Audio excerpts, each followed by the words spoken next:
Good morning class. आज हम chapter 1 real numbers की एक्सरसाइज 1.2 स्टार्ट कर रहे हैं। इससे पहले अगर किसी को इंट्रोडक्शन वीडियो देखनी हो तो उसका लिंक और एक्सरसाइज 1.1 का लिंक मैं डिस्क्रिप्शन बॉक्स में दूंगा, वहां से देख सकते हैं। तो इस चैप्टर का फर्स्ट क्वेश्चन है कि रूट 5 को इररेशनल रूट कीजिए। बहुत ही इंपॉर्टेंट क्वेश्चन है। इसको प्रूव करने के लिए हम एक मेथड इस्तेमाल करेंगे जिसे कॉन्ट्रडिक्टरी मेथड कहते हैं, कॉन्ट्रडिक्शन मेथड कहते हैं। इसमें हम उल्टा मानेंगे। इसने हमें प्रूव करने के लिए बोला है कि इररेशनल रूट कीजिए, तो हम इसमें मानेंगे कि रूट 5 एक रैशनल नंबर है।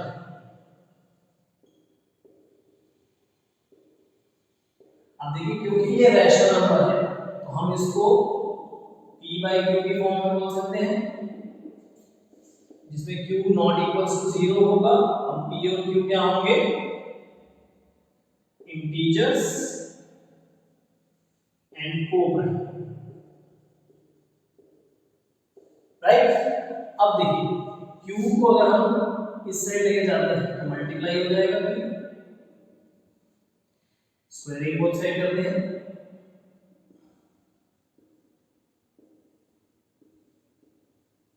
स्क्वायरिंग बोथ साइड करने में हमारे पास आया रूट 5 q का whole square equals to p square.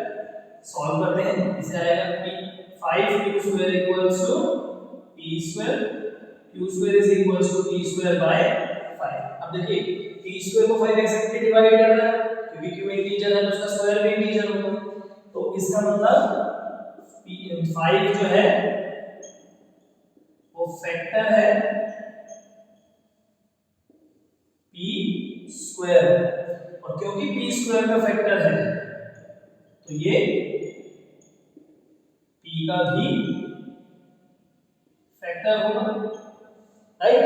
अब देखिए, अगर ये p का फैक्टर है तो हम कह सकते हैं, यहां पे हम इसको इक्वेशन बनवा लेते हैं, हम कह सकते हैं कि जो p है वो 5m होगा, और where m is any integer. अब देखिए, हम पुट करते हैं p equals to 5m in equation 1। Equation 1 में हम इसे पुट करते हैं तो इक्वेशन 1 की value q square equals to p square. p square क्या हो जाएगा? 5m whole square by 5। तो q square equals to 25 m square by 5। तो हमारे पास क्या आया? q square equals to 5m square. देखिए, 5 को अगर हम यहां डिवाइड में लेके जाते हैं तो हम ऐसे लिख सकते हैं। अब q स्क्वायर को 5 डिवाइड कर रहा है, that means 5 is the factor of q square. अब क्योंकि q का फैक्टर है, q स्क्वायर का फैक्टर है, तो q का भी फैक्टर होगा। अब ध्यान से देखिए, 5 p का फैक्टर था, 5 q का भी फैक्टर है। इसका मतलब 5 जो है कॉमन फैक्टर है p एंड q का। So p and q are not coprime. Coprime नहीं हो सकते क्योंकि कोप्राइम तब होता है जब HCF 1 आ रहा हो। अभी हमारा कोप्राइम नहीं है तो हमारी असम्पशन क्या हो गई? गलत। सो आवर असम्पशन इज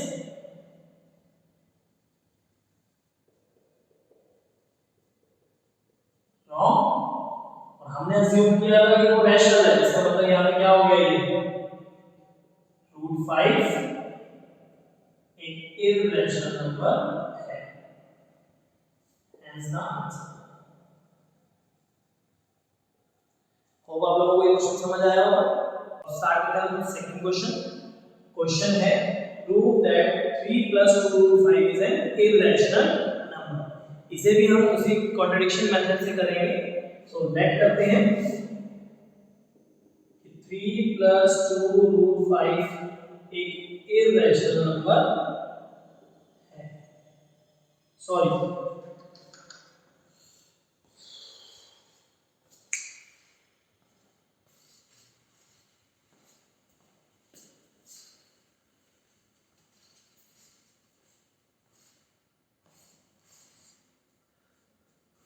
चलिए क्वेश्चन नंबर 2 स्टार्ट करते हैं।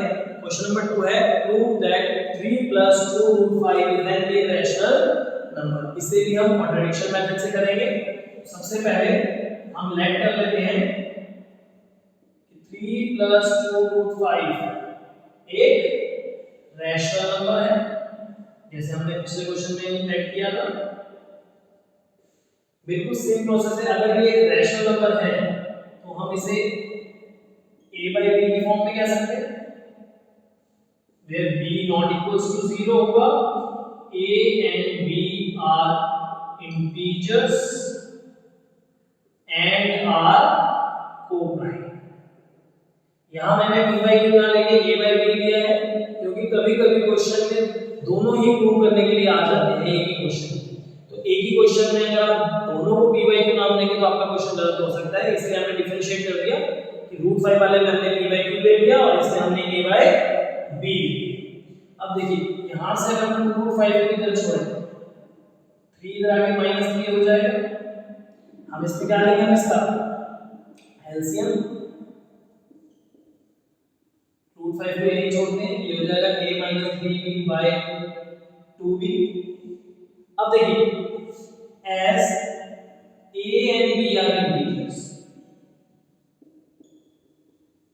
a और b हमारे क्या थे, इंटीजर्स थे। तो हमें पता है दो इंटीजर्स का सब्ट्रैक्शन, मल्टीप्लिकेशन और डिवीजन अगर हम करते हैं तो हमारे पास रैशनल नंबर आता है। तो ये हमारे पास क्या हो जाएगा, अगर हमारे पास a और b इंटीजर्स हैं, a - 3b/2b, ये क्या होगा, एक रैशनल नंबर। अब देखिए एक रैशनल नंबर इक्वल है √5, √5 को भी रैशनल नंबर होना चाहिए, therefore √5 must be rational number. ये भी एक रैशनल नंबर होना चाहिए, लेकिन but we know that √5 is an irrational number. अब देखिए ये रैशनल नंबर है a - 3b/2b, √5 irrational नंबर, तो ये दोनों इक्वल नहीं हो सकते। बट हमने तो यहाँ पे लिखा ये इक्वल है, इसका मतलब हमारी असम्पशन क्या है,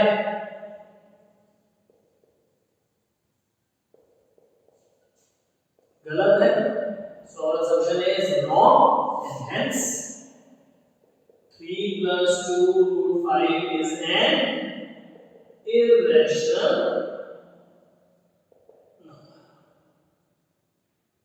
ये बहुत इंपॉर्टेंट क्वेश्चन है, इन दोनों टाइप में से एक टाइप का क्वेश्चन पेपर में जरूर आता है। अब हम करते हैं क्वेश्चन नंबर 3 का फर्स्ट पार्ट। हमें बोला है, सेम क्वेश्चन है, हमें बोला है prove that the following is an irrational number, और पहला पार्ट हमारे पास 1/√2। सेम तरीके से हम इसमें भी यही करेंगे। सबसे पहले हम क्या करेंगे, लेट करेंगे कि 1/√2 एक रैशनल नंबर है।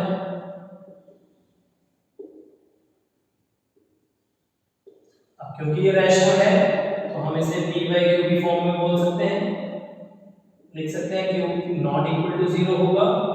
p और q इंटीजर्स होंगे और को-प्राइम, जैसे हमने पहले दो क्वेश्चन में किया बिल्कुल वैसे ही लिख दिए। अब देखिए अगर हम चाहें तो इसको रेसिप्रोकल कर सकते हैं, तो रेसिप्रोकल करने में हमारे पास क्या आएगा, √2 = q/p।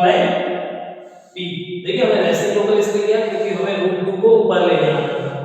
अब देखिए as p and q are integers, p और q हमारे क्या थे,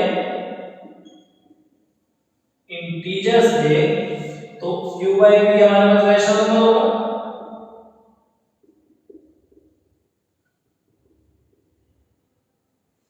रैशनल नंबर होगा। अब देखिए सेम बात, अगर ये रैशनल है और ये √2 की इक्वल है तो हमारे √2 को भी क्या होना चाहिए, रैशनल नंबर होना चाहिए।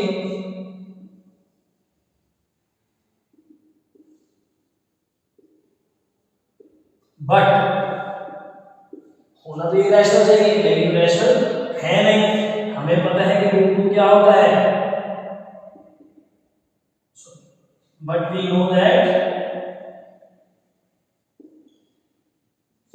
Root 2 is an irrational number. अब क्योंकि ये इरेशनल है और ये कोई भी इरेशनल है तो दोनों इक्वल हो नहीं सकते, सो हमारी असम्पशन क्या हो गई,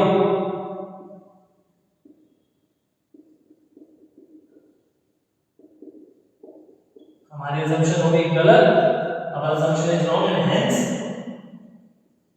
1 by root 2 is an irrational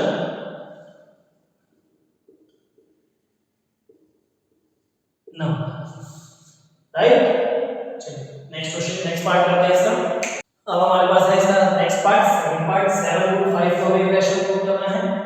तो हम सबसे पहले क्या करेंगे, let root 7 be a rational number. अगर ये रैशनल नंबर है तो हम इसे p by q की फॉर्म में लिख सकते हैं, जिसमें q हमारा नॉट इक्वल्स टू 0 होगा। p और q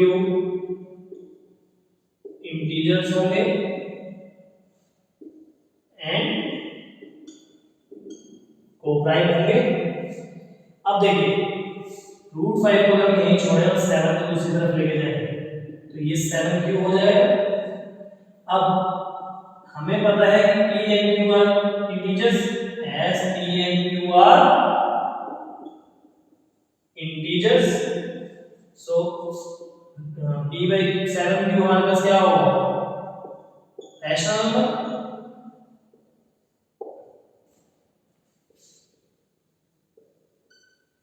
हमारे पास p by 7 q क्या हो गया, एक रैशनल नंबर हो गया, बट ये इक्वल दिया हुआ है रूट 5 के और हमें पता है रूट 5 क्या होता है, इरेशनल नंबर। ठीक है, तो रूट 5 को भी रैशनल होना चाहिए था,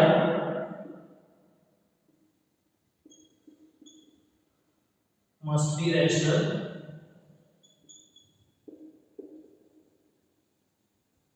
बट हमें पता है, but we know that root 5 is an irrational number, hence sorry, so our assumption is wrong, इसलिए हमारी assumption क्या हो गई, गलत। hence 7 root 5 is an irrational number, right? समझ आया आप सभी को? चलिए अब इस एक्सरसाइज का लास्ट क्वेश्चन हम करते हैं। क्वेश्चन है 6 + √2 को इरेशनल प्रूव करना। सेम इसको हम क्या मान लेंगे, ये एक रैशनल नंबर है।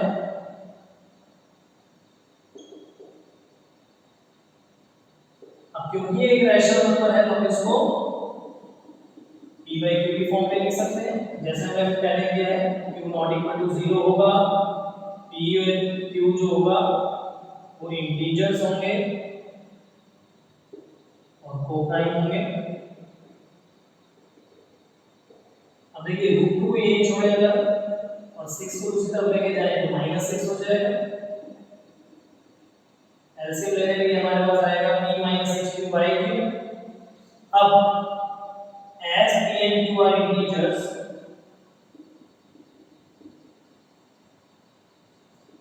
p - 6q by q क्या होगा, रैशनल नंबर होगा।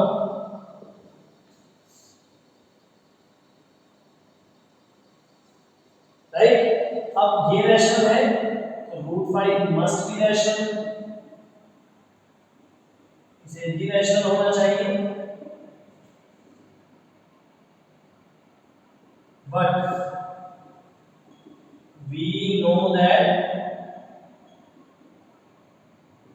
Root 5 is an irrational, sorry, root 2 is an irrational number।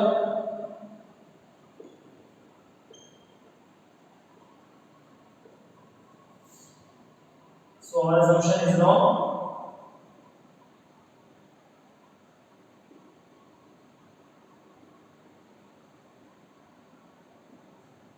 Hence 6 plus root 2 is an irrational